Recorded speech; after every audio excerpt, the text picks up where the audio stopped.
So my name's Andreas Study, and I'm a property damage attorney here at Farah Farah. And as a property damage attorney, people probably come to you all the time and say, how do I actually know what's covered in my homeowner's insurance policy? Can you dive into what they should look for? Yeah, so these are very complex contracts, your policy. It's a minefield of exclusions, right? So to easily explain that to someone is quite difficult, but you want to look at section one of your insurance policy, and that's your property damage coverages. Section two has to do with liability coverages, but a lot of your coverages you'll find in that section one policy uh, section of your policy. Now, you might have exclusions in the form of endorsements at the end of your policy.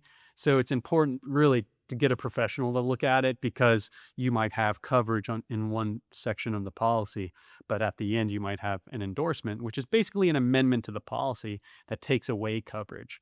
So you have to read these policies and they refer back to different sections of a policy. So it can be kind of complex. It's not a straight read throughout. You have to read something, see, identify that there's coverage, but then at the end of the policy or other portions of the policy, there could be exclusions that refer back to earlier sections.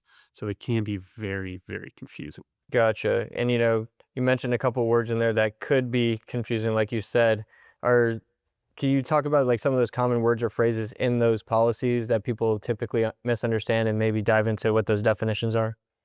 Yeah. So a lot of times what people might misunderstand are what is sudden and accidental, what is physical loss to the property, and those are sometimes defined in the policy, sometimes they aren't. But it's important to know that generally these policies do cover you for anything that's sudden and accidental.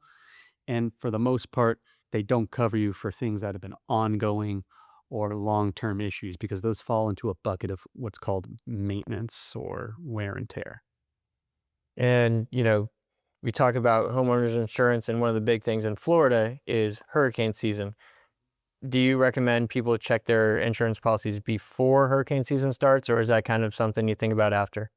It's something they should sit down with a professional and look at before hurricane season because you don't want to go into hurricane season with holes in your insurance coverage, right? So it's important to be proactive and speak with your insurance agent, insurance broker, or an attorney can look at your policy and say, hey, these are some things you need to think about. Okay. Now, it's important when you sit down with your insurance agent or insurance brokers, ask questions. Okay. Just don't sit there and listen to what they have to say. Be an active listener and ask questions about your coverage.